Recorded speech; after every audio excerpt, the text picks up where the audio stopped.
that maybe 1 in 100,000 people will be able to implement what it is that we are about to tell you to try to implement. Yes. So just to let you know that this is an evolution process. It is not an easy thing for a human to do, but this is what you are striving to achieve. Let's use that term. Yes.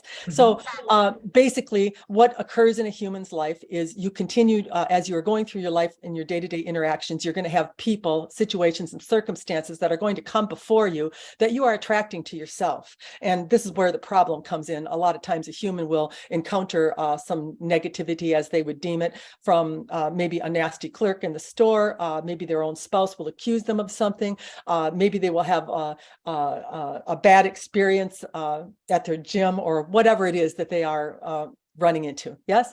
And so immediately when this happens, you become stimulated, because you have to understand that the person that you are encountering in the negativity would never be before you if there wasn't some type of an energetic charge in you that drew them in, you see. And so when they come before you, you get triggered, and then you immediately go unconscious, and then you start to react in unconscious ways. You start to meet that energy where it is. You start to deny, you start to justify, you start to oppose. All the while, this is your emanation to all that is, and you're dipping down. Yes, you're giving up your manifestations, you're moving them out a little bit further, because you have decided that this situation is worth you going into an argument over to preserve self, you see. So we want you to understand that these interactions that you're having are not about good and bad, or right and wrong, or whether you deserve it or don't deserve it.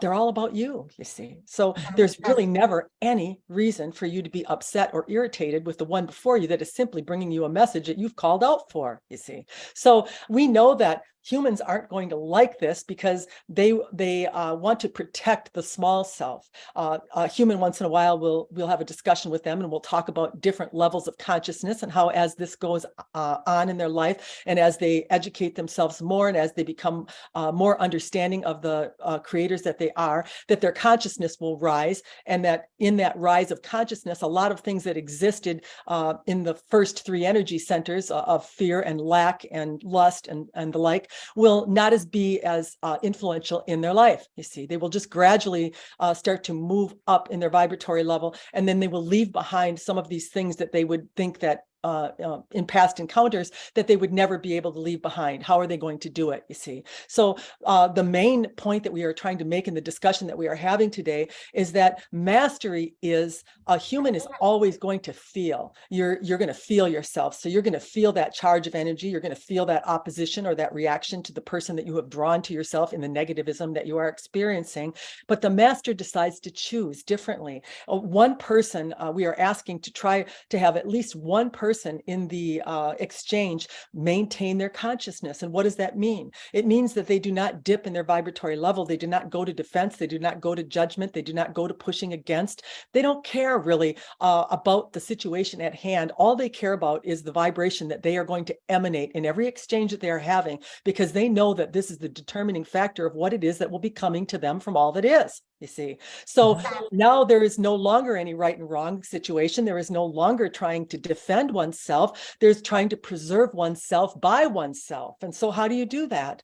You cannot imagine the freedom that one feels when you just decide that if someone has an opinion of them, if someone has a judgment of them, if someone has an accusation towards them and comes at them with it, they simply decide not to join it.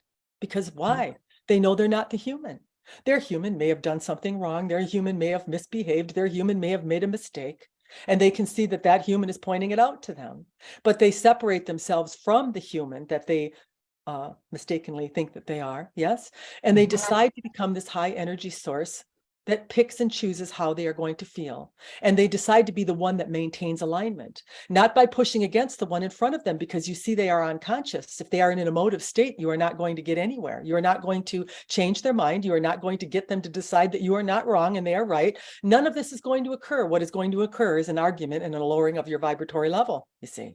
So you decide that in any argument, you become this peacemaker, this peacekeeper. And now many humans would think that we are asking them to be a doormat. We are not. We would say you are more of a doormat when you become like the one in front of you, you see. That would make you equal to have your shoes, dirty shoes wiped upon you, because that's what you have done. You've taken on the energy of the one in front of you. That's a doormat, in our opinion. But what we would really like you to do is become this crystal clear, clean pair of shoes that just holds your vibratory level in love and says the obvious. I can see you are very upset right now. I can see that whatever has transpired here has caused you to feel this way or that way. Don't push against them. Try to make them aligned, soothe them, do everything that you can to allow them to come back into their connection through your connection.